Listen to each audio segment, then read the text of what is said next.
Hi, welcome to another episode of the Bridge Podcast. I'm Nick Francis, your host for this. I'm the Chief Technology and Marketing Officer for Brooklyn Vendor Assurance, and I'm a Vendor Ops Community Advisor. Today we're going to be talking about the importance of inherent risk and due diligence risk assessments in a post-contract vendor management sense.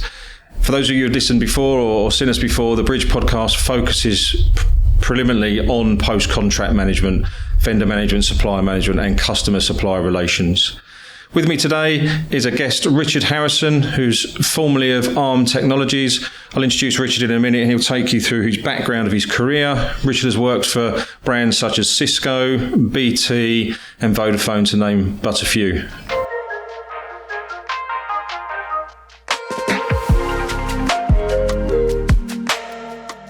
Richard, good morning. Thank you for joining us today. Pleasure. Over to you. Where did you start? Let's start at the beginning of your career. What led you to where you are today? Well, so I started in kind of engineering and professional services largely. Originally testing software services from one of those brands that you just mentioned there, and then moving into design, test, quality assurance, service design, and then into kind of program management, which is largely about risk and understanding kind of where you're at the minute, what risk you've got in your portfolio, and how you're going to mitigate it. And then moving on into sales and switching over into supplier management. But it's always been about kind of just flipping it. Going back to the earlier time then. So when you was a tester, was you an engineer type tester, automated, or was it manual testing you was doing? It was well before the proper automation days. So it was very much hands-on, understanding the product and then trying to work out how you could break it. Fundamentally, that was what I enjoyed. Just, where are the problems? How is it supposed to work, and what can I do to kind of get in and fix it or break it? So the world of test scripts and processing and going through repeat steps. Yeah. Test data, regression testing, UAT.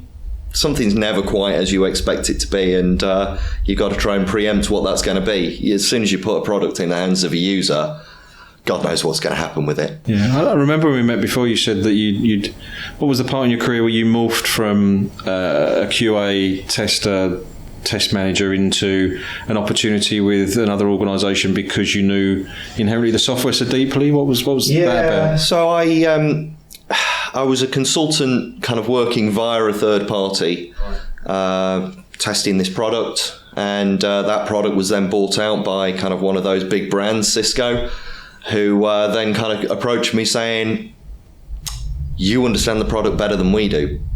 Why don't you come and work for us?" Which, never look a gift horse in the mouth.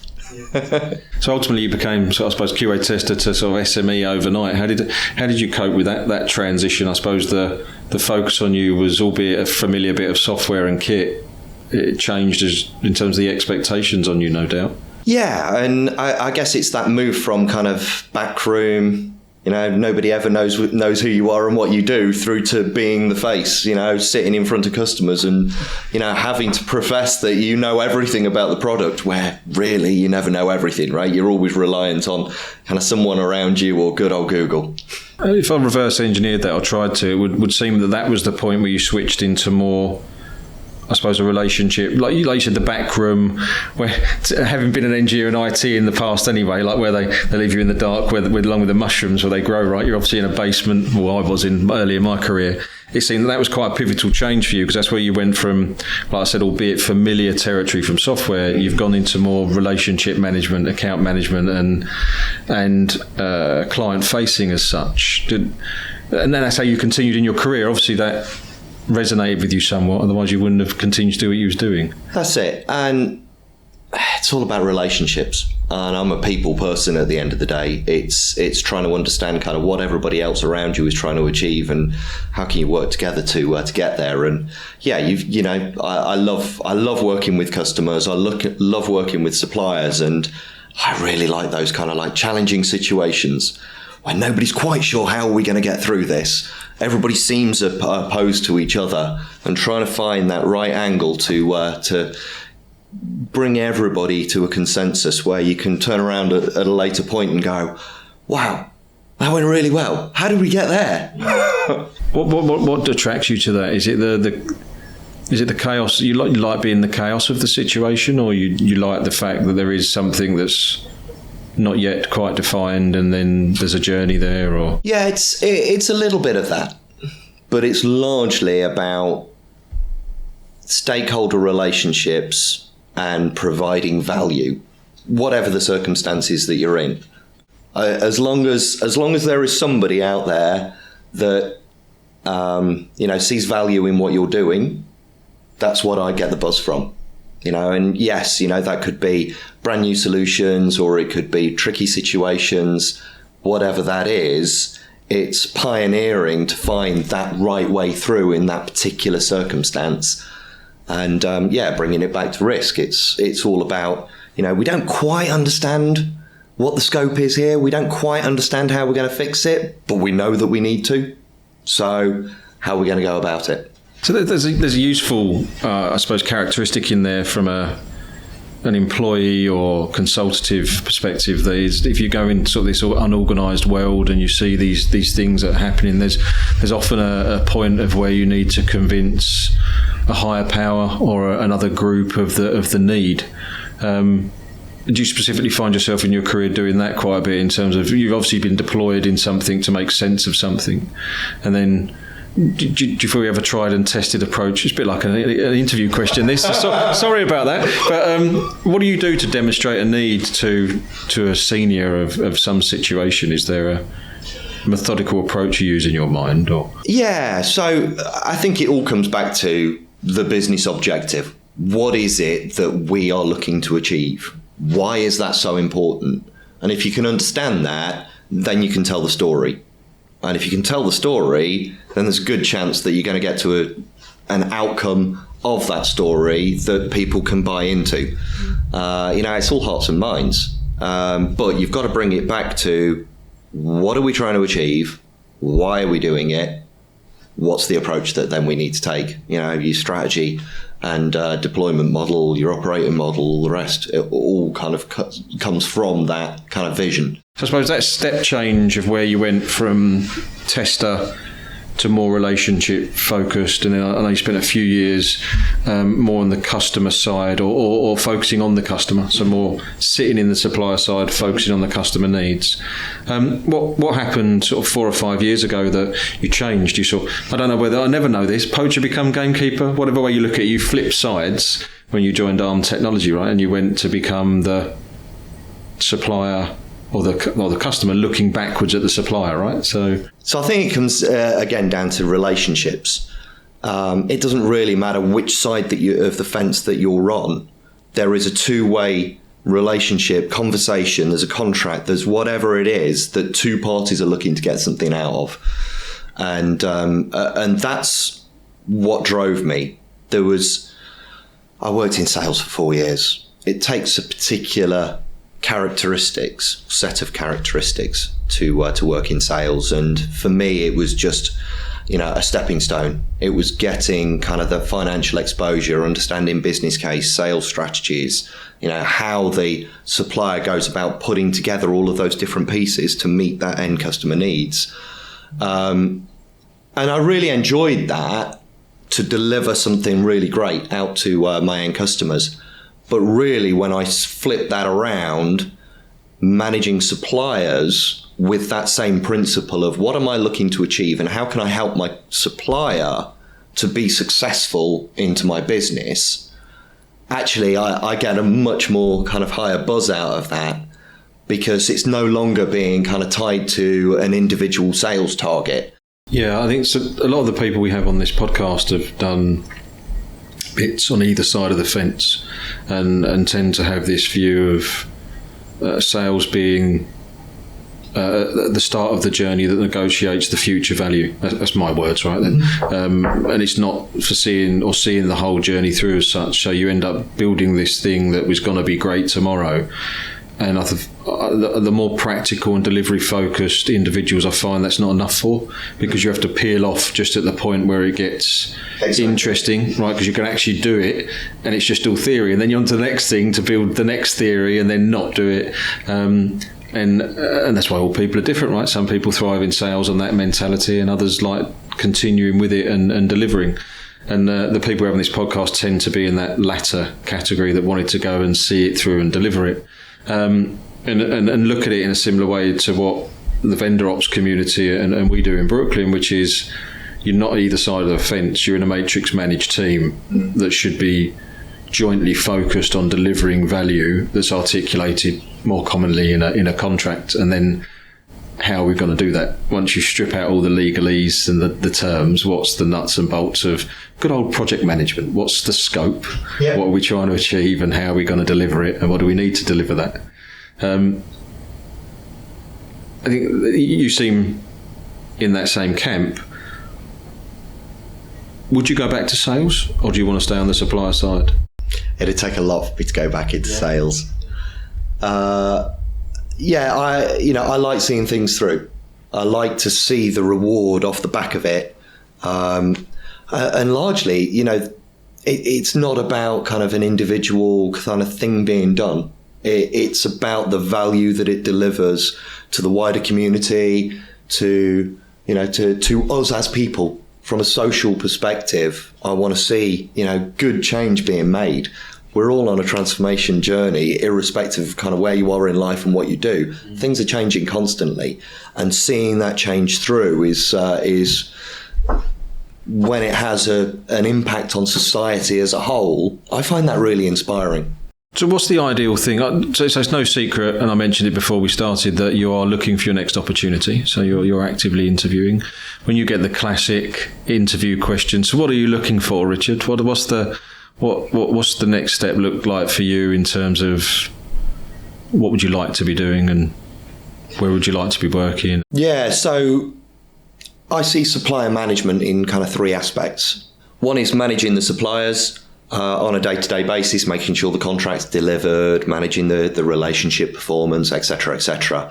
The second is then providing the standards. How should we be managing suppliers in a good way? What should we be looking for? What behaviours do we want to see within that relationship?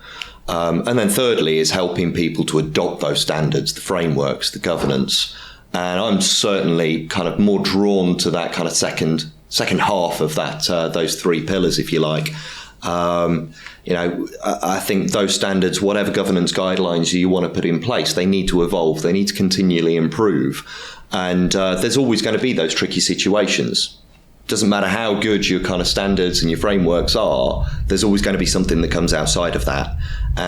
That's where kind of then you need to have that overarching expertise to be able to understand both sides of the picture to help them kind of manage it through. So yeah, I'm looking for a role where I can help to define, shape, and continually improve the overall landscape of suppliers and customer relationships. Which is, funny enough, very well articulated version of what the vendor ops community does in trying to set those standards that we've recognised just isn't really there in the marketplace. We see, much like yourselves, that people gravitate towards vendor management roles of all different walks of life, because there's an account management, relationship management aspect. You get any one of those account manager, relationship managers, project manager types that can walk in from technology, from the business, from sales. And we see a variety of skill sets or backgrounds, should I say, that sit in these vendor management teams. And they all bring with them their own experiences, right, and their own unique way of doing things. And that's why every time we talk to a prospect, someone in the community or a customer in the Brooklyn sense, that there's always different ways of doing the same thing, and there is no standardization. And hopefully with the help of people like yourselves, that we're gonna change that and give a go-to pack of things to be done in a certain way that's best articulated, designed, and orientated for vendor management, for post-contract management of that customer-supplier relationship. Which kind of leads us on to the topic we were going to talk about, which was risk, and risk, inherent risk, and risk assessments, which we'll come on to. But first, we always like to, in this podcast, talk about news topics that are relevant. Not to put our guest on the spot, although it does to some degree. We talk about a couple of things that are going on that are relevant in the space at the moment. So the first one we're going to talk about is rail strikes. So there's, as no doubt everyone knows, unless you've lived under a rock, there's some disagreements happening between the rail unions and the government and the employers, the companies themselves, around pay conditions. Commuter habits have changed. Lockdowns had an impact in terms of the amount of rail requirement there is. So there's contracts are being reduced, etc., and the industry and the union bodies around that industry are concerned and want better terms. Essentially, sounds like a classic dispute, right, in a contract management sense. What's your view of the situation? What would you recommend if you put it in not to get too, as you mentioned earlier, politically aware, but how would you deal with that if you was inside one of those organisations in the roles that you've done in the past? What would your approach be? So I think there's a couple of principles to start with. Everybody deserves to earn a minimum standard. Everybody deserves to be treated well and fairly. Everybody deserves to turn up to work and enjoy their job, right? That's just a basic need in life. But at the same time, we know the job that we're coming in to do. We know that things will change ultimately. We can't control what's going on around us, and COVID and the rest has had an impact. Businesses have to change. Businesses have to move on. And, it's a challenging situation for everybody. But right here, right now, over the last few weeks, so many people across the whole population have been impacted in one way or another as a result of it. And I don't think that you should ever really bring a dispute to the point that it interrupts society as a whole. That's not what it's about. I think that we do need to find a way to be able to bring the right people to the table, to have the grown-up conversations without necessarily having the walkouts and the strikes and the disruption that it causes elsewhere. I've been called a marriage guidance counsellor a number of times in my career. It's about trying to find those right lines, and sometimes that is tricky, and sometimes it will take some time, but try and do it without having the impact. It's interesting. I've got a lot of my extended family are either London Underground, rail. Some of them are still in it and still working today. And I spent most of my career private sector, so financial institutions. And I went through from investment bank to wealth management to retail management, organisations that had no union, to retail management that had a union. And applying the parallels that I learned there into sort of this rail situation is that the unions, I think, where there's one established, there's no better mechanism for the negotiation that they're trying to achieve on behalf of the workers, to the point you make, right, in terms of they want to be happy, or they deserve to be happy, they deserve to be paid right, they deserve to be clear in contractual terms, aligned and delivered on, and not broken in terms of those rule sets. But there's also a complication with the union that you get a detractor from the noise, the chance of disputes and strikes, etc., and then that impact on Joe Public that you never really see in the private sector. And I don't know whether that's because there's competition in that if you mistreat your employees in the private sector, they just go to the next employer, and it's a game of they can outdo each other from benefits, pay, offer. So you don't ever have this problem because otherwise you lose your employees, right? And they just go somewhere else. Have you got any thoughts on that in terms of what's the better mechanism than a union structure per se, and how would you end up with a decent outcome rather than this loggerhead situation? Like in the roles that you've done, I assume there never is a point at which you turn. There's a threat maybe of turning service off, but never in my career has service gone down. There's an honour to contract. There's an honour to continue to provide the service. How in your career have you avoided that getting to this state it is at the moment? As I said earlier, it's a lot about the relationship and understanding what the other party is looking to achieve. And sometimes I think you've just got to take a step back from your own perspective in the world. And I think the unions are a great representation of the community as a whole. And yes, maybe due to the private sector kind of nature of it, those employees don't have somewhere else to go, and they've got to kind of continue fighting that battle internally. But yeah, there's other ways, right? Call on kind of society as a whole to give you some support. We've got so many social media outlets these days that actually, you can draw on, I guess, society's perspective of the problem, bring it to life through other mechanisms without the need of putting a strike and, standing on the picket lines. That for me is just that extreme step that you should be looking to try and kind of mitigate the situation and prevent that from happening, rather than sometimes it feels like that's the plan. That's the outcome that the unions want to achieve, is to get their names back out there again by having another strike. And aren't we doing a great job? And we'll hold everybody to ransom in doing so. Maybe that's a bit extreme. It's tough to look at it because you have that basis of, with the media, right? You only see the part, because you're not in it day to day, you only see the part that the media exposes to you or the news tells you about. And it's an uninformed position that both of us sitting here are speculating with only probably 10% of the facts as to how we would change it. So I know it's always difficult from that perspective if you're not in the camp and you see all the challenges of it. But I think, back to what I said earlier, from my career, it's always been keep the service on. Let's work out what our differences are and agree the differences and always get to a negotiated position. And first and foremost, like you said, was get around the table, actually meet all the parties that are, and I keep hearing in the news that's what seems to be some of the problem is just getting all the parties round the table to have a frank discussion and an open discussion about it. In the business context, so in terms of disagreements, I've always had the best outcome where both supplier and buyer have been incredibly transparent. So they've been transparent down to the point of, this is what it costs us, this is the margin we're putting on it, this is the operation, this is the value you're deriving from it. Mm-hmm. And rather than having, early in my career, a guy that I worked for, what I learned a lot of, one of the things I always remember is making sure with suppliers they were getting that they can afford to do it, right? Mm-hmm. So not just trying to always screw them down to the best price per unit. It's negotiating a good price per unit, but saying, can you sustainably deliver that over the life of the contract for that amount of money? Or are you just doing this for the brand? Because I need you to deliver the product eventually. Back to our earlier point, you negotiate the deal and then someone's got to deliver that deal for that future value.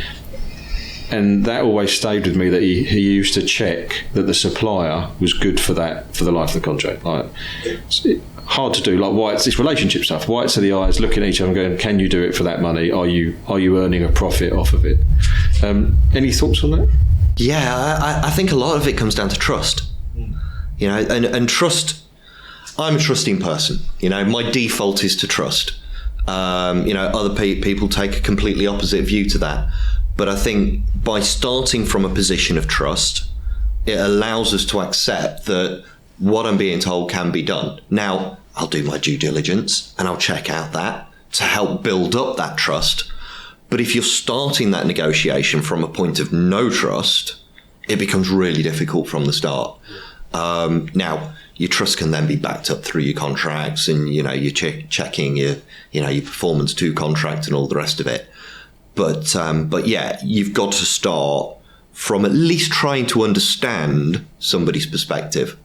If you can understand, and hopefully you'll kind of at least empathize in some way, then you can build on that trust. Over time, then you can experience what that trust really means, and keep checking back. It's not a one-time thing. Much like we talk about kind of contracts being signed and put in a drawer and never kind of come back see the light of day again. You've got to be able to keep that living and breathing. Having those face-to-face. All of the Zoom, Teams, all the rest of it. They all add to it. But there is something about that in-person kind of exposure that just brings it to life and allows you to do that next thing that you hadn't really been able to just kind of pinpoint doing remotely.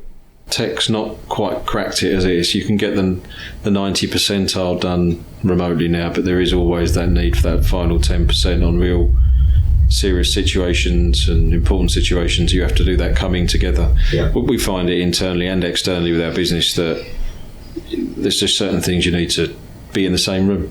Like today, right? A podcast, it's very hard to do a podcast and get the conversation flow going over Zoom. Wi-Fi quality, in and out, recording, etc. And you actually given me a nice segue into our second topic, based on trust. So the recent local elections we've been seeing a lot of, and where we've got Conservatives are losing some ground, either Labour's popping back in like they did in Wakefield, or the Lib Dems are taking the lead in some of the local jurisdictions. I suppose that's kind of akin to marketing and a selection exercise to some degree. You're selecting the candidate for your local jurisdiction to represent you in the future, but you bring trust into that, and that's why they've likely lost the trust in the party in power. What's your thoughts on that? So I think largely, the two main political parties that we've got in this country, I kind of look at it that it's very kind of like for like, switch out one name and replace with another. You're right with the kind of the marketing. What is it that I'm buying into in the first place? And then secondly, trust. Do I believe that they can actually deliver against it? And the Conservatives have been doing well, over the last few years. I'm not a kind of Tory advocate. I'm not a Labour advocate. I kind of sit in the middle ground somewhere.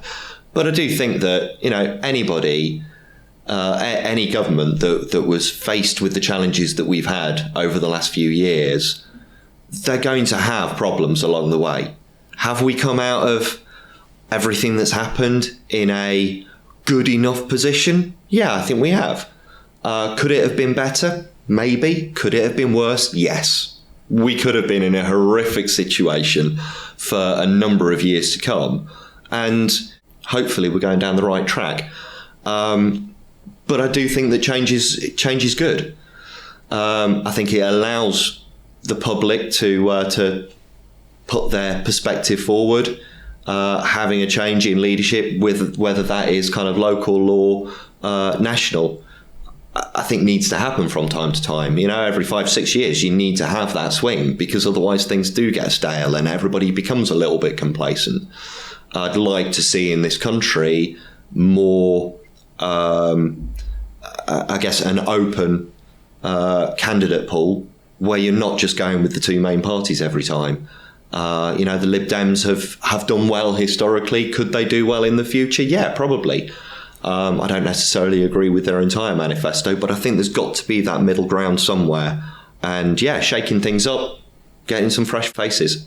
Career as an engineer, I've always liked change. I quite do well with change. It's quite natural for me to go through that level of reinvent from a work perspective.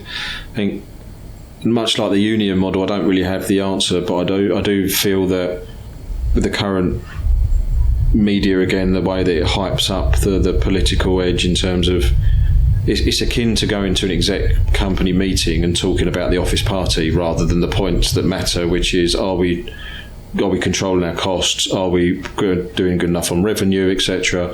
What's the future hold for us? What's the strategy? And you can tend to get distracted by these more media noise than the real problems. And I think there's part of that happens. There's a bit of the circus around the marketing element of government, and it's a unique environment, right? Because you've got those two parties that are just always looking for one way to oust the other in whatever way, which is not constructive and detracting from the bigger problems like the pandemic, like the current recovery of the economy, the unrest in Ukraine, which are the important things, and they tend to get pushed back a bit. Yeah. Like I said, I have no answers to fix this, but it seems you'd make a lot of money if you could. Yeah, exactly. I think, and the whole system just seems like it needs a bit of a reboot at a macro level, which is, like I put it, a lot easier said than done. Let's not have a revolution on our hands. Small change. Yeah, I think that's the way it has to be lived forward, right? Is that element of small change. And I know, and I've worked in the public sector, and I know a lot of people that work in the public sector, and it is tough with those cycles and the way it works, like all change to get some consistency what gets done. But it's interesting to see it unfolding in front of you day in, day out. I admit sometimes I have to turn the news off because it gets a little bit samey. But yeah, good. We spoke about within the rail strikes, that element of trust, and coming back to that for just a moment. I think most of my career has been in transformational change and changing stuff in a quite an aggressive environment. No doubt some of the environments you worked were quite ferocious as well in terms of what they was doing from a growth perspective. I've always been someone that has, to your point, you kind of give trust to start with. As long as you go through a process of making sure the person in front of you has been vetted in a different manner, interview, capability, background, that they are worthy of putting a level of trust into, and then rather than that old adage of trust must be earned, there's a level of you do a bit of due diligence, you give some trust because you've done a bit of due diligence, and then you wait for them to break that trust kind of model. And I look at that in the same way with employment. So the people we hire, we look at, can I give a level of trust based on their background, credentials, and the way we're assessing them, which is the topic we've got today, right, which is the different of inherent risk, right? So what's the risk of us asking a third party to do this service or provide this product? Doesn't matter what third party it is, it's just what's the risk of us giving this part of our business to someone else. And then you go through a level of understanding that element of risk. And then I suppose there's a due diligence sense, which is we found someone we think will provide this product and service to us for a fair value. Are they the right partner for us? And then it starts on a different kind of assessment, which is, are they financially stable enough? Have they got the right skill sets, the right capability, the right thought leadership and strategy? Is this a mainstream product for us or for them? Or are they just doing this on a whim and they'll go back to something else because they sell something that's unrelated? What's your process been in the last, I suppose, couple of years at ARM around doing that initial selection at a vendor perspective?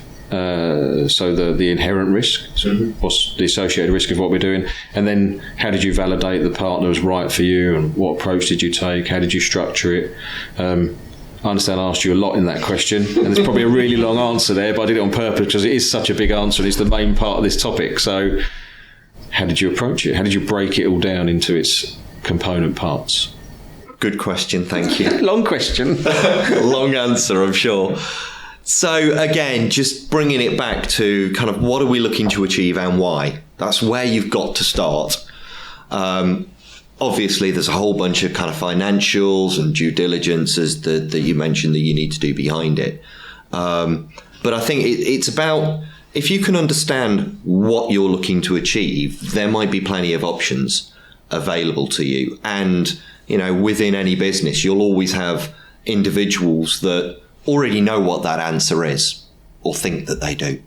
Or it might just be a complete gaping chasm, right? So you've got to start off with somewhere of understanding what are the options available to us to meet that need. Then you're down to kind of what fits that need in the most kind of eloquent way. Then you'll find yourself in a position of the Rolls-Royce versions and the lesser known versions, right? Affordability, I suppose. Based on affordability. And, and that changes from every business's perspective, due to a whole bunch of external influencing factors, some of which you may or may not be able to control. But then it does come down to things that you mentioned, like financial stability, recommendations. Do they have the due diligence processes within their own organisation in order to support and underpin whatever services it is that you're looking to get out of it? And then how do they go about delivering that? Because we know what the outcome is that we want to achieve. And is the route to that outcome going to be really straightforward? Has it been done time and time again? Yeah, tried and tested path, let's go down that route. Or is this brand new? Are we really out there at the frontier trying to do it for a first time? And that's where you come back to the trust element. and again, you've done the research, you've done the due diligence, we know that this is a company that we could work with, but do we want to work with them? Is there going to be, too much risk in there? It's the age-old kind of challenge of risk versus reward. And sometimes going down that slightly less known path gives the best reward off the back of it. But you've got to bring it back, as I said, to what are we looking to achieve? What are the outcomes that we want to deliver? Then what are the controlling factors that we have around that, which will be associated with commercials? It might be a value proposition. What is the risk associated with that?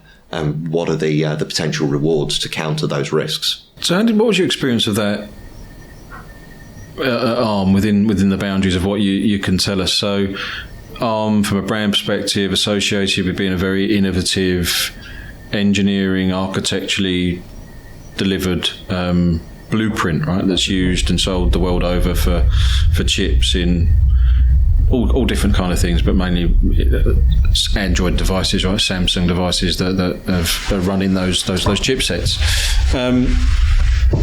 Where was the appetite in ARM from a risk perspective? In commonly the way you put the more innovative organisations are somewhat the lesser known. They're right against the edge of. They're not your safe bet, right? You can stay right in the middle of the pack, which with your steady eddies that aren't really going to provide you this innovative flair, but you're going to get a consistent outcome. From a brand perspective, it felt like ARM was always to the right of that in the more innovative track. Was that true from their suppliers, or was that just them as a company was innovative and they wanted the steady suppliers, or how did that play out? I think ARM took a broader approach to how they manage their suppliers and the risk associated with it. And you would have, yes, your niche players, but also the big players in the same market. And by having bets placed across the table rather than into everything on red, I think they had a nice little balance there where you can diversify across your supply base. But that in itself has a challenge, right? The more suppliers that you've got in your supply base, the more you've got to manage, the more risk that comes from that. And so it's about finding that right balance. And again, bringing it back to what's the overall strategy that you're looking to achieve. How did you see that play out? Was there a level of, I've seen it play out in terms of some orgs will go, do you know what, we're going to do in this space, from a sourcing perspective, a dual vendor strategy.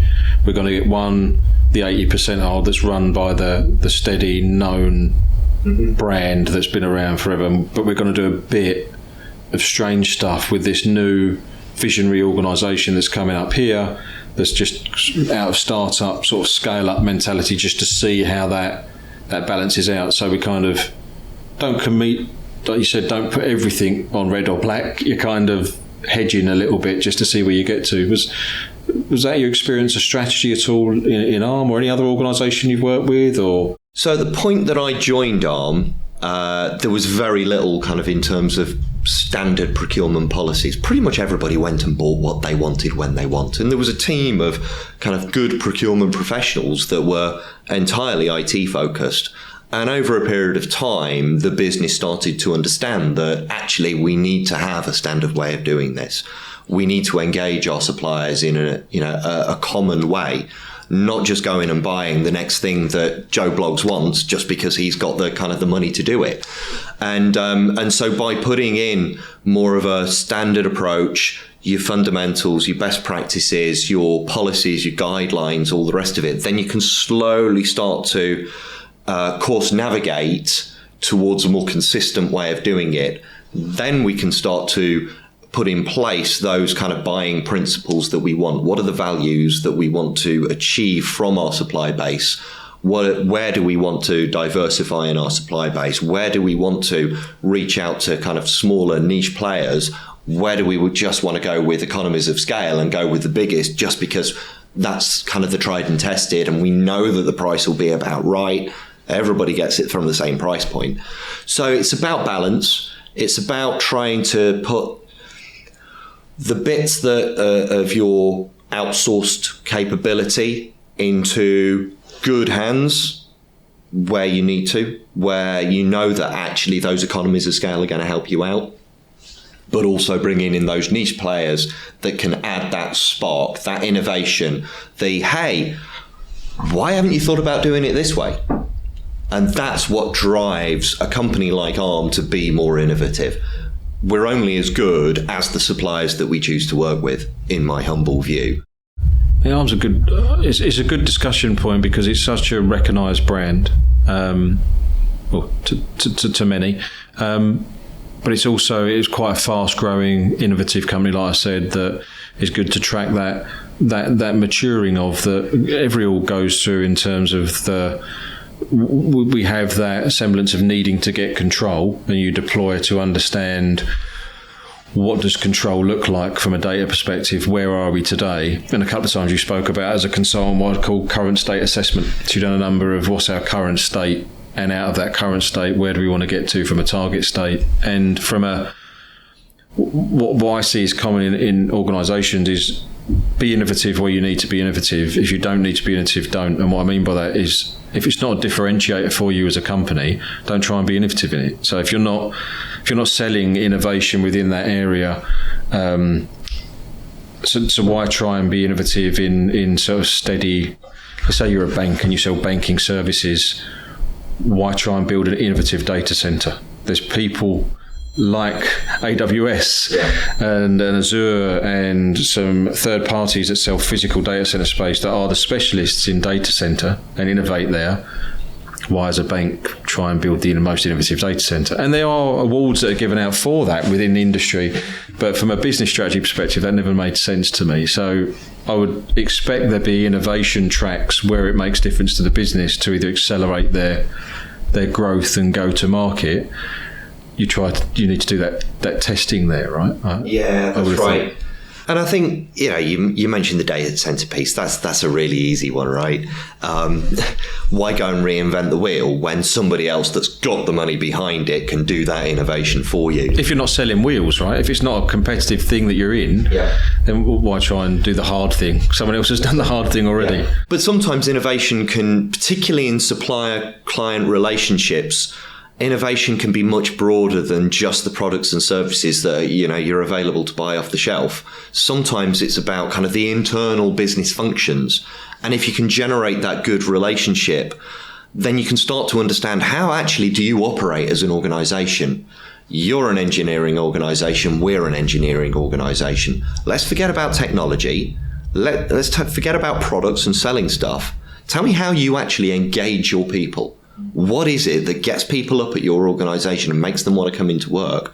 That's a much more valuable conversation that can lead into innovation into a whole bunch of different areas from a kind of business process perspective than is wider than the technology that you're using to kind of underpin that. And, bringing that then into the kind of hands of an end user, we all want to experience something that's, new, How many times has Facebook and all the rest of it kind of changed the way that we engage with that type of technology? And so, we're getting new and younger generations come through. Everybody wants to see something slightly different, more akin to kind of what they're used to doing in their personal life. Consumerization of IT, yeah. Exactly. So there's innovation that you can bring from so many different angles. So to unpick that slightly, is that something that you, in your experience, you've looked for in a partner in the past, which is we're going out for a product and service, and that's a known, right? That's the reason you do the sourcing exercise. But then when you look to really assess and partner with that organisation, do you look at the value they can bring and the value add outside of the product and service, which is a given? So I think what you were just articulating there is they might be experienced in a certain area. You used engineering as an example. Maybe all their process and their engineering processes, we can borrow that and apply that to what we do.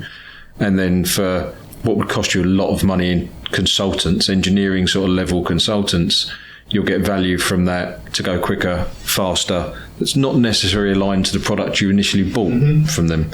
Have you had that in the past? Any examples that you'd bring to life on that, where you have untapped into that sort of either unassumed benefit of being a partner with an organisation? Yeah, absolutely. So great example was Microsoft, right? Everybody uses Microsoft. And if you go over to Microsoft's headquarters, you'll probably do an executive business unit trip, right? And you'll get to see all of the great products that Microsoft have available, and you'll get to demo those, and you'll see how it works. And, this might be technology that's kind of not coming out for 3 or 4 years yet. And that's great. But from our perspective, when we were going to that, it was actually immaterial of those technologies. Yeah, they were interesting. But what we really wanted to do was understand what made that technology come about in the first place. What are those things? How do you enable that innovation, the thought leadership, the understanding of where you're going for products that most consumers haven't even thought of yet? Yeah. That starts to unlock a much deeper, richer conversation that you get value out of. As you say, you can spend thousands working with a whole bunch of consultancy organizations that can give you some insight into that. But I much prefer that kind of living, breathing, real world examples of the things that went well, the challenges that you had along the way, and learning from each other. And a great partnership relationship is about that learning experience, trusting each other that experience, that insight that you've been able to get isn't then going to be kind of used for wrong purposes, and it's not going to get that out there into kind of the general population because it's all IP at the end of the day. So yeah, that's what I look for in a great relationship. Now, it takes certain products, capabilities, business cases, all the rest of it to need that additional insight, and you've got to warrant having to put that time and effort in. And that's where, again, we go back to kind of supplier segmentation and the Crygic model. They're all great, but you've got to look at it from both sides. You've got to look at what's in this actually from the supplier's perspective. Why do they want to engage with me? Is it just about bottom line revenue? Or is it, as you mentioned earlier, is it more about brand? Is it about something more than just the financials associated with this contract? And, particularly in today's market, customer-supplier relationships, they're happening everywhere. And most big organizations, they will be both a customer and a supplier in one way or another. And if you can tap into both sides of that, you're onto an absolute winner. I did read that there's only 10,000 large organisations apparently, that there's a very interconnected network of supplier-buyer relations in there, and there's only so many of them, but many thousand, but there's still a known quantity of relations out there to be managed. So for those listening that were just starting out on what you've done over the last few years and become a pseudo specialist of, is where would you advise our listeners to start with either measuring risk in an inherent risk sense or risk assessments? If they could only do a little bit, what would you recommend to get to the point we was talking about, fostering those relationships? You can only foster those relationships if you've done some kind of assessment at the beginning that says you'll get a relationship worth fostering, if you see what I mean. So what would your recommendations be? So I think you start fundamentally with, I keep coming back to kind of the business need and the drivers. What are we engaging in this relationship to do? That's an element. You've then got what I would call core capabilities and competencies. There are clear red flags, and we could start with kind of the financials, but we might get into things like slave labor, minimum wage, ethical business processes. Now, for a local corner shop, they might not necessarily be too worried about where their products are going to come from, because it's pretty faceless, right? Are you going to stop shopping at your local shop because they're sourcing from third parties that have been accused of some slave labor issues? Well, is that going to stop you kind of shopping at your local shop to go and buy your next bar of chocolate? No, it's not. I suppose it's one of those things that, I get the point you're making, but if it was known about, some maybe would. But it's about, I suppose, in a big business sense, you can't afford for that to be, that's tomorrow's headline, right? In a big organisation sense. So not so much back to what we were talking about earlier with the media, the local corner shop's probably not going to get reported in the Sun for for having that level of unknown supply chain issue. I suppose if they did, in theory, and where everything's became more transparent, people would decide to maybe shop somewhere else. They could, but it's about where's the biggest impact. So what we need to do as an organisation is to understand what are those areas, what are the topics, if you like, that we need to focus on, what matters, what's going to detract A, people buying from us, or B, us not being as profitable, or C, not getting to market as quickly as everybody else. If you can understand those potential factors, then you can start drilling into, okay, what's the question that we need to ask in order to assess what the level of risk is there? So I know you guys used to run like a multi-domain assessment model, 9 or 10 domains you had eventually. I think, how do you summarise those domains? I think one way that I look at it is that can they perform the task of which we ask, and can they fulfil the need? You said need a lot, right? So can they fulfil the need, and can they meet that demand? Then you have to check that, and is that delivered in a resilient way? I suppose then there's an area that says the social economic responsibility bit that you bring up about the corner shop example is are they a reputable organisation that are doing the right thing by ethical standards around all facets of that, so environmental, people, etc. And what's the third area? Are they there's it overmaps to the first one, sustainability in the environmental sense, but are they a sustainable business model that's going to innovate and drag us along and help us scale our business, I suppose, is a third group. Anything else that we didn't touch upon there, or anything specific you'd call out? Yeah, I think security is a big one. Being an ex-CISO, you think I should know that? Well, I don't like to catch you out. But again, security from many aspects, right? You've got cyber security, which is clearly a hot topic and will continue to be. Yeah. You've got physical security and perimeter and data access. Do we trust this person to actually manage this company, to manage the data that we're giving them access to? How are they going to store it? There's lots in there. You can then get into kind of more of the operational side, the business continuity. What is that level of resilience? And that needs to be both technical and process based, right? Because at the end of the day, we could all be, have a power outage. Networks could go down. Our backup power supply could go down. What are we going to rely on? Well, hey, we might actually just be back to good old face-to-face communication. And so, yeah, there's so many different aspects of it that you could go on forever and ever. I think the key is bringing it back to just that handful of questions per kind of risk domain that allows you to then dive further into it when there's an exception. So you're talking about a primed set of leading questions that are your flags to say, actually, I need to give you more questions in this particular area that you indicate a problem in. What commonly we see risk assessments all done at the beginning of a relationship. What cadence do you recommend that they're done on? Is it a one-time thing that's done at the beginning of a relationship, or is it periodic? And if it is periodic, what would you recommend? So it's definitely not a one-off activity. You've got to manage it throughout the period of an overarching relationship. So yes, do your due diligence, your risk assessments prior to contract, but also do it afterwards. I would suggest that a minimum on an annual basis would be ideal.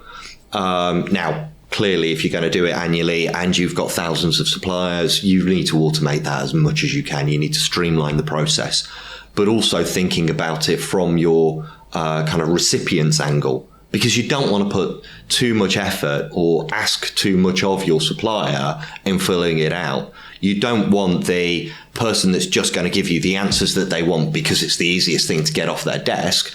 You want to be able to trust that the answers that you get and have integrity to them. And so, yeah, you've got to have it up front. You want to have it mid-cycle, periodically. You then probably want to have one if the relationship comes to an end. I'd suggest you want to do a risk assessment on exit. Yeah. What's the residual factor and exposure as a result of this relationship now ending? Now that might be things like, data access and IP that the organisation might still access for a period of time. So that's kind of one angle to it. And then you've got your ad hoc, your COVIDs, your Brexits, your Suez Canal, all of those situations that then need to be a little bit more tailored to that individual situation. And that's where you really want to be triggering those on an ad hoc basis, probably at the point that whatever that situation is that's occurred, to say, situation's occurred, what is the impact to your organisation? What is the knock-on impact to my organisation, the services that you provide to me? And you want to do that almost at the point in time that has happened, as soon as possible. And then you want to follow up with that at an appropriate point, 3 months, 6 months later, to say, is this risk still happening? Is there something new that's coming about? Have you changed your business processes? We all know the supply chain issues have been here for a number of years now. They will continue. Just looking at kind of what happened with COVID, Brexit, and all those other events, we're still feeling the ramifications of that now.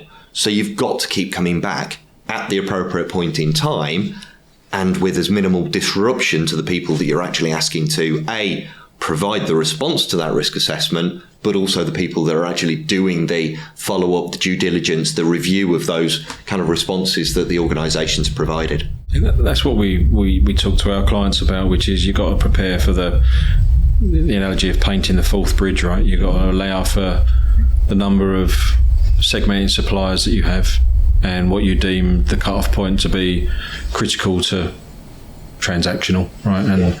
And what you do with each of those groupings, how regularly you do it, and then plan for that to be a baseline activity that you do on an annual basis and size your organisation according to that.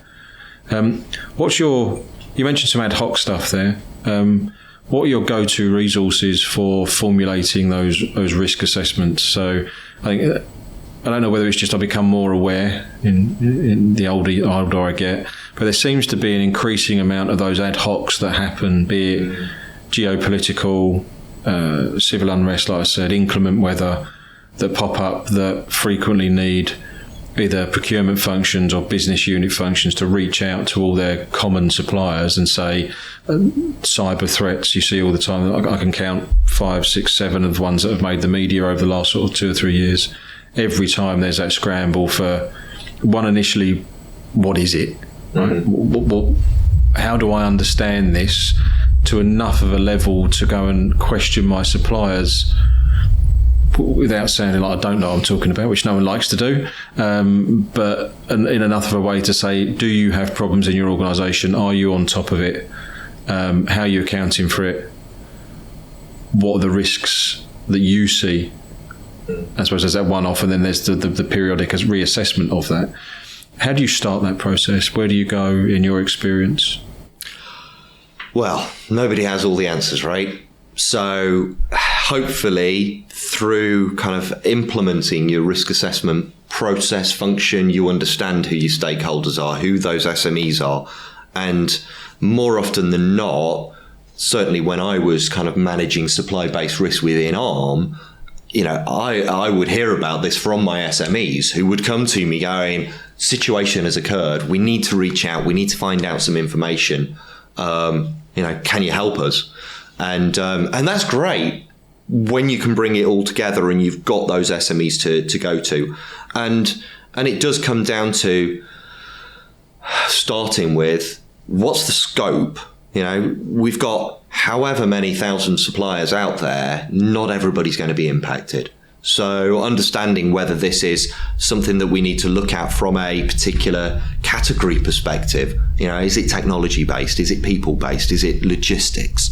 That allows us to at least shortlist who we're going to go out to.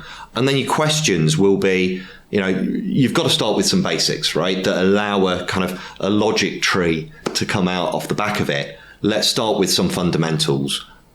This is the situation. Are you exposed to it? Are you in or out? That's your first question. That is your first question. And then you get into kind of the relative kind of measures. How in are you? How in are you? Exactly. And the other side of it is, what's the impact on me?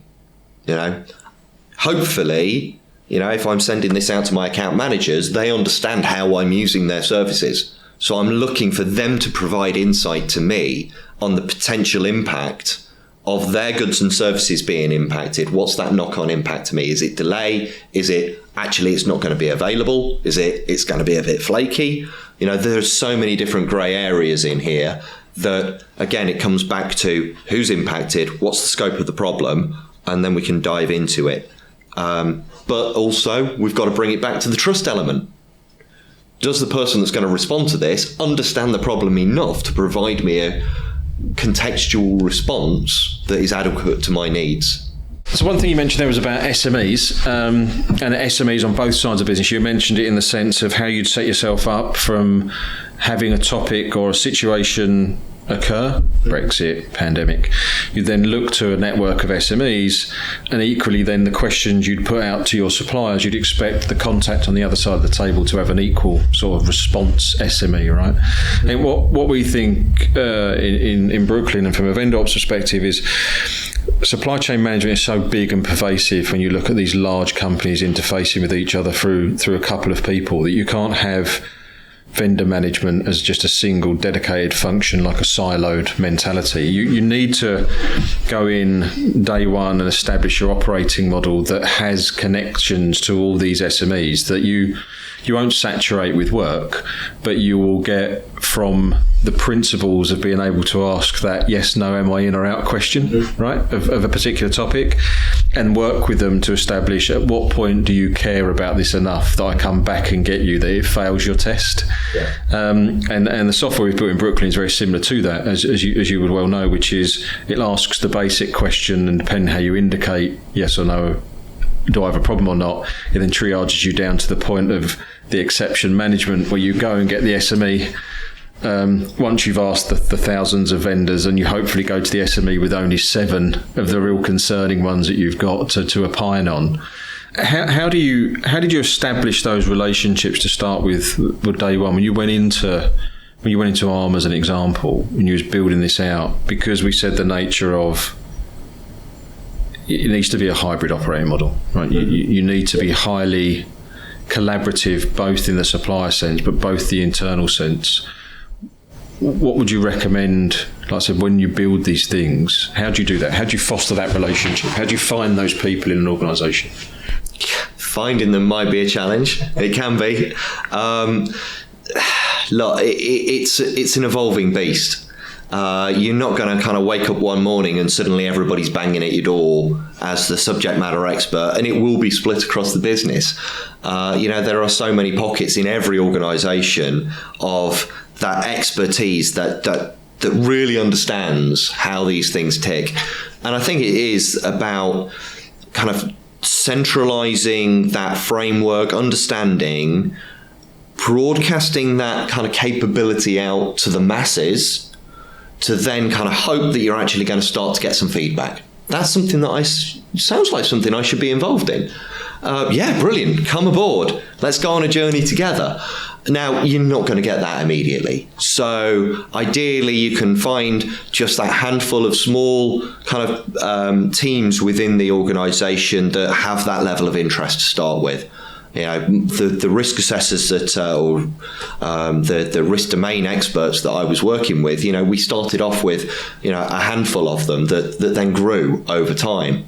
And by showing the value that your proposition provides, it's very much like an internal sales job, right? Yeah. It's if I can show you the value that I can give to you from a technology, a solution, a centralized capability, whatever that is, it should sell itself, because hopefully I'm saving you time, I'm providing you more insights, I'm making your life easier. That's what it's all about.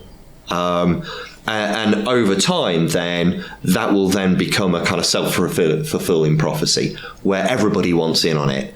And yeah, suddenly you go from what you thought was actually quite a niche need, suddenly becomes everybody being interested. And yeah, if you can manage your risk and your performance and your governance and all the rest of it through one model, brilliant. One place to feed everybody's needs. From my experience, what we've seen in talking to a lot of different size organisations is that unless you're at the 15,000 employee range, where you start getting these risk domain functions being stood up, so you get second line risk teams and you get specific risk managers or risk specialists for particular domains, you commonly find it first in more larger but regulated businesses. So back to the point I made around my background being financial services, you have a lot of these risk specialists, compliance risk, employee risk, tech risk kind of people that spot up that unless you're in an organisation of that size, to find those SMEs is easier because there's someone with that title. I learned a few years ago that if you're not in an organisation that big, one way you can do it is because vendor manager is rightly or wrongly considered to be backwards looking and from an organisation to the suppliers that supply that organisation. It was recommended that individual go to the front of their own business and what their own business sells, and find the way that a contract from a customer into their organisation would work and who would answer all the due diligence questions on that side of the fence. And you'll typically find people with different titles that are in a sales and commercial kind of title that actually are the SMEs that can help you if they just turned around and looked back, because they answer the questions for everyone else. And that was a tip that someone gave us a long time ago about finding people that can help you with vendor management just by switching mindset and looking forward. Like a business, you always consider this business looks forward, right? Everyone looks forward and does the sales of that business. There's very few roles that are rear facing. Absolutely. And I spent a lot of time debating about kind of within ARM I delivered these kind of supplier management kind of trainings, guidelines, playbooks, etc. And I just wanted to reach out to our sales teams just to go, how do we do it? Yeah. Because, if this is what we expect our suppliers to do, shouldn't we set the bar at that level to start with? Because if we're delivering to our own customers in this way with, all of those SMEs supporting it, hopefully, we can synergize and find common ground, and we can reduce the level of effort and reduce the number of teams, less SMEs. But actually, you're measuring your own standards and ethics and values and delivering to your customers in the same way, irrespective of whether you're looking at your customer or whether you're looking at your supplier. Yeah, and I think that is back to where we started, that sort of poacher come gamekeeper. If you don't treat it that you're belonging to either side of the table and you're actually in a relationship that is a team to deliver a contractual thing, then and you're in that team together, that's where we commonly see that the better performers sit, which is that common function. We're in it together, we will do it together. We just so happens we are paid each month by some different company. Absolutely. But you just taking that to an extent, you should treat your supply base as your own employees. Treat them as your colleagues. Nobody ever wants to be in the meeting where somebody's kind of slamming their fists on the table, treating people with disrespect just because they happen to be working for a customer. Just because you're paying me doesn't mean that I deserve to be treated that way. If you can treat everybody as one team, yes, there are kind of commercial focuses. We're all here to kind of do what we need to do from our business's perspective, but we're all people. We all get up in the morning expecting to go and enjoy our day in the office. Nobody wants to turn up kind of regretting or not looking forward to whatever we're going to go into today. And so, if you can treat everybody to the standards that you would like to be treated, great. This is more about social kind of dynamics than it is business relationships, right? And you've got to take that forward. Yeah, and I think a lot of people forget that when you deal with large corporates, there's this kind of mentality of it's a large organisation, but ultimately it's made up of people. And it comes down to people at the end of the day, and it doesn't matter if it's a large body or a small body of people, depending on how you interact with them. It's just a person-to-person relationship, right? So the same rules still apply, whatever scale you look at it. Absolutely. Thank you, Richard. I found it very very useful, very interesting, and hopefully the listeners do as well, no doubt. How can people get hold of you if they want to talk to you more? LinkedIn. Everybody's on LinkedIn these days, right? So, look me up on LinkedIn. I'm Richard Harrison. I'm a Supplier and Relationship Management Advocate. Thank you. Thank you for your time. To keep up with the latest Brooklyn vendor assurance news, subscribe here and follow us on LinkedIn and Twitter. Links in the description below.